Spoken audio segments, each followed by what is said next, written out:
Hi friends, कैसे हैं आप लोग। उम्मीद करते हैं बहुत ही अच्छे और खुशहाल होंगे। दोस्तों, आज आप लोगों के बीच में मैं मॉक टेस्ट सेकंड लेके आया हूँ। जी हाँ दोस्तों, ये जो मॉक टेस्ट है इसका विषय है सामान्य हिंदी। जो मेरे दोस्त यूपी टेट की तैयारी करते हैं या यूपीएसआई की तैयारी करते हैं या सुपर टेट की तैयारी करते हैं, उनके लिए दोस्तों ये मॉक टेस्ट बहुत ही महत्वपूर्ण होने वाला है। दोस्तों, इस मॉक टेस्ट में कुल 10 प्रश्न हैं जिस पे आज हम लोग क्रमवार चर्चा करेंगे। जो मेरे दोस्त इस चैनल पे नए हैं और यूपी टेट की तैयारी करते हैं, सुपर टेट की तैयारी करते हैं, यूपीएसआई की तैयारी करते हैं, उससे संबंधित मेरे चैनल पे अन्य वीडियो भी उपलब्ध है। मेरे चैनल पे जाके वो भी वीडियो देख सकते हैं। ज़्यादा टाइम नहीं लेंगे दोस्तों, चलिए मॉक टेस्ट को स्टार्ट करते हैं। दोस्तों, प्रश्न 1 आप लोग की स्क्रीन पे ये रहा। ये कह रहा है दोस्तों कि वर्तनी के अनुसार शुद्ध शब्द का चयन कीजिए। जी हाँ दोस्तों, आपको बताना है कि पूजनीय को शुद्ध रूप से किस प्रकार से लिखा जाएगा। दोस्तों, इस तरीके के प्रश्न जो है एग्ज़ाम में बहुत पूछे जाते हैं और लोग इसमें गलत भी कर देते हैं। क्योंकि दोस्तों, इस तरीके के प्रश्न को सही करने के लिए आपको हिंदी विषय में बहुत पकड़ होनी चाहिए, तभी आप इस तरीके के प्रश्न को सही कर पाएंगे। दोस्तों, आप लोगों को स्क्रीन पे 4 ऑप्शन दिख रहे होंगे। आपको उसमें से पहचानना है कि शुद्ध वर्तनी कौन सा है। चलिए हम लोग दोस्तों इस प्रश्न का राइट आंसर जानते हैं। जी हाँ दोस्तों, प्रश्न पहले का राइट आंसर हो जाएगा ऑप्शन बी, यानी कि पूजनीय को हम लोग कुछ इस तरीके से शुद्ध रूप में लिखेंगे। चलिए दोस्तों, मॉक टेस्ट का सेकंड प्रश्न देखते हैं। दोस्तों, प्रश्न 2 आप लोगों के स्क्रीन पे ये रहा। ये कह रहा जिसका जन्म पहले हुआ हो इसके लिए एक शब्द जो उपयुक्त हो वह कौन सा है। जी हाँ दोस्तों, आप लोगों को स्क्रीन पे ये सेंटेंस दिख रहा होगा। आपको ये बताना है कि ये जो सेंटेंस है इसके लिए उपयुक्त एक शब्द कौन सा होगा। ऑप्शन ए है अनुज, ऑप्शन बी है अग्रज, ऑप्शन सी है द्विज, ऑप्शन डी है सर्वग। चलिए दोस्तों, हम लोग जानते हैं कि जिसका जन्म पहले हुआ हो उसके लिए उपयुक्त शब्द कौन सा होगा। जी हाँ दोस्तों, इस प्रश्न का राइट आंसर हो जाएगा ऑप्शन बी, यानी कि जिसका जन्म पहले हुआ हो उसे जो है अग्रज कहा जाता है। दोस्तों, यदि यही प्रश्न कह देता कि जिसका जन्म बाद में हुआ हो उसके लिए उपयुक्त शब्द क्या होगा, तो राइट आंसर हो जाता अनुज। दोस्तों, उसी क्रम में सब कुछ जानने वाला के लिए एक शब्द होता है सर्वज्ञ, ये भी आप लोग याद रखिएगा। चलिए दोस्तों, मॉक टेस्ट का थर्ड प्रश्न देखते हैं। दोस्तों, प्रश्न 3 आप लोग की स्क्रीन पे ये रहा।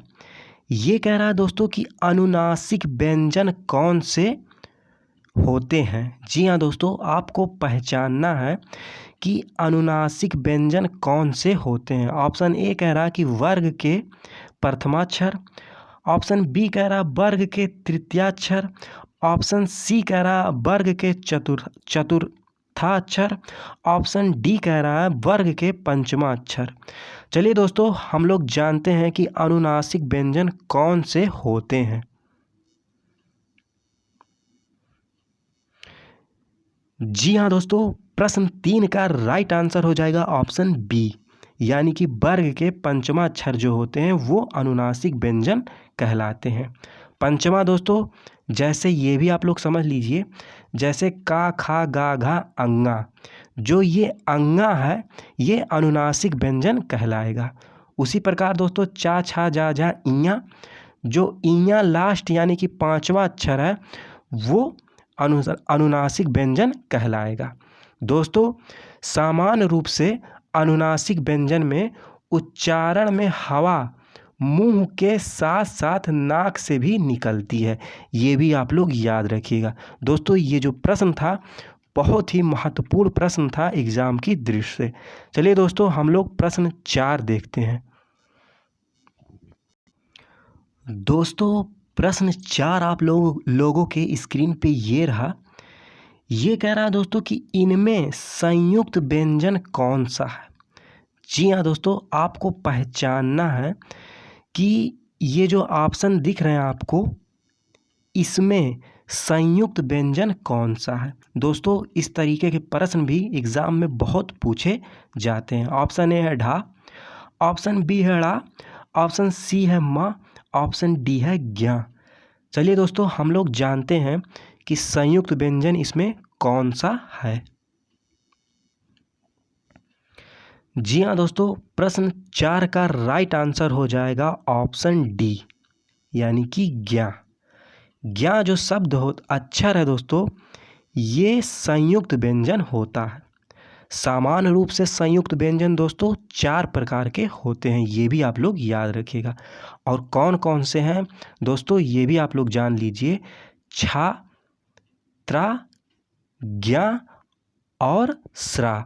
छात्रा, ज्ञा, स्रा, ये जो है संयुक्त व्यंजन होते हैं। चलिए दोस्तों मॉक टेस्ट का हम लोग प्रश्न 5 देखते हैं। दोस्तों प्रश्न 5 आप लोगों के स्क्रीन पे ये रहा। ये प्रश्न जो है दोस्तों बहुत ही महत्वपूर्ण है, ध्यान दीजिएगा इस प्रश्न को दोस्तों। ये कह रहा कि आजकल आयुर्वेदिक औषधियों की विश्वसनीयता बढ़ रही है। इस वाक्य में रेखांकित शब्द का शुद्ध रूप क्या होगा। जी हाँ दोस्तों, रेखांकित शब्द यानी कि आप लोग देख सकते हैं ये है आयुर्वेदिक। आपको बताना है कि आयुर्वेदिक को शुद्ध रूप से किस प्रकार से लिखेंगे। इसके 4 ऑप्शन आप लोगों के स्क्रीन पे ये रहे, आप लोग देख सकते हैं। चलिए दोस्तों हम लोग जानते हैं कि प्रश्न 5 का राइट आंसर क्या होगा। जी हाँ दोस्तों, प्रश्न 5 का राइट आंसर हो जाएगा ऑप्शन बी, यानी कि वैदिक को हम लोग कुछ इस प्रकार से लिखेंगे। दोस्तों ये आप लोग याद रखिएगा, बहुत ही महत्वपूर्ण प्रश्न था। आयुर्वेदिक को हम लोग शुद्ध रूप से इस प्रकार से लिखते हैं। चलिए दोस्तों प्रश्न 6 देखते हैं। दोस्तों प्रश्न 6 आप लोगों के स्क्रीन पे ये रहा। ये कह रहा है कि निम्न में रूढ़ शब्द कौन सा है। जी हाँ दोस्तों, आपको विकल्प में ये पहचानना है कि कौन सा शब्द रूढ़ शब्द है। ऑप्शन ए है मलयज, ऑप्शन बी है जलज, ऑप्शन सी है पंकज, ऑप्शन डी है वैभव। चलिए दोस्तों हम लोग जानते हैं कि रूढ़ शब्द इसमें कौन सा है। जी हाँ दोस्तों, प्रश्न 6 का राइट आंसर हो जाएगा ऑप्शन डी, वैभव। वैभव जो शब्द है वो है रूढ़ शब्द। दोस्तों सामान्य रूप से रचना के आधार पे या बनावट के आधार पे शब्द जो होते हैं वो 3 प्रकार के होते हैं। पहला रूढ़, दूसरा यौगिक, तीसरा योग रूढ़।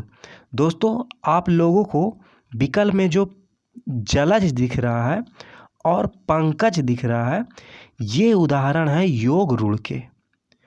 दोस्तों ये भी आप लोग समझ लीजिए कि योग रूढ़ को आप किस प्रकार से पहचानेंगे। बहुब्रीहि समास के सभी उदाहरण योग रूढ़ शब्द के उदाहरण माने जाते हैं। जैसे आप लोग ये भी समझ लीजिए कि जलज हुआ, लंबोदर हुआ, दशानंद हुआ, नीलकंठ हुआ, दशरथ हुआ, हनुमान हुआ, पीताम्बर हुआ, ये सभी शब्द जो हैं दोस्तों वो योग रूढ़ के उदाहरण हैं। यौगिक क्या होता है, 2 या 2 से अधिक शब्दों से मिलकर जो बना रहता है वो यौगिक कहलाता है। यौगिक के उदाहरण राजपुत्र हो गया, विद्यालय हो गया, सामाजिक हो गया, विज्ञान हो गया, ये शब्द जो हैं यौगिक के उदाहरण हैं। चलिए दोस्तों हम लोग प्रश्न 7 की ओर बढ़ते हैं। दोस्तों प्रश्न 7 आप लोगों के स्क्रीन पे ये रहा। ये कह रहा दोस्तों कि तालू से जीभ ना लगना का अर्थ क्या होगा।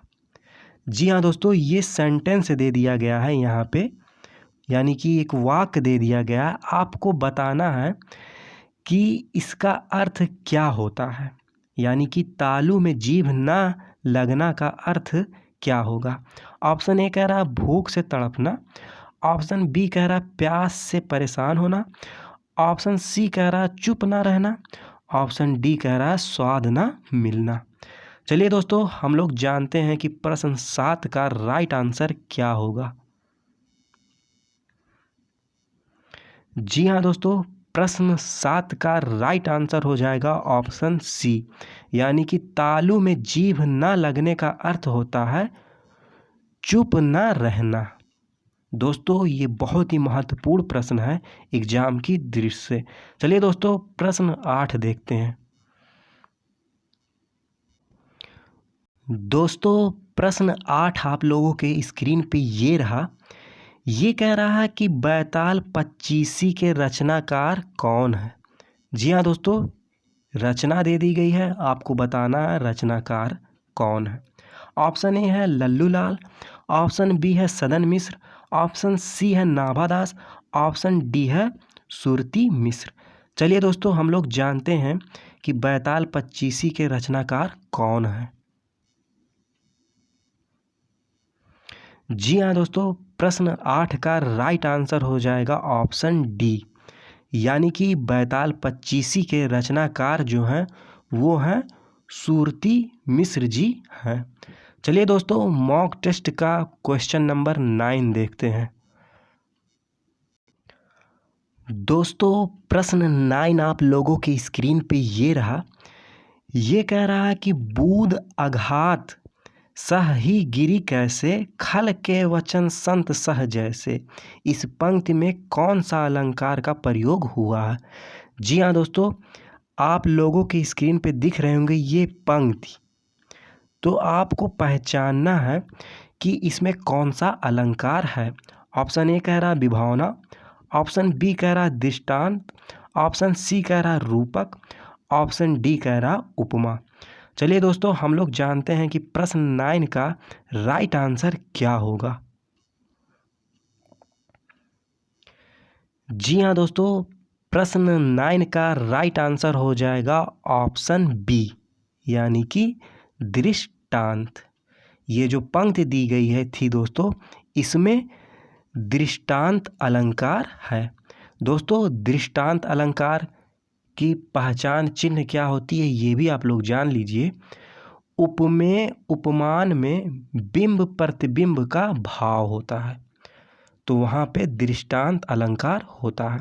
दोस्तों सामान्य रूप से अलंकार 2 प्रकार का होता है, ये भी आप लोग याद रखिएगा, शब्दालंकार और अर्थालंकार। शब्दालंकार 5 प्रकार का होता है, और जो अर्थालंकार होता है उसी का ये दृष्टांत जो है एक प्रकार माना जाता है, ये भी आप लोग याद रखिएगा। चलिए दोस्तों, आज के मॉक टेस्ट का लास्ट प्रश्न देखते हैं। दोस्तों प्रश्न 10 आप लोगों की स्क्रीन पे ये रहा। ये कह रहा कि अमीर खुसरो किस शैली के लिए प्रसिद्ध नहीं है।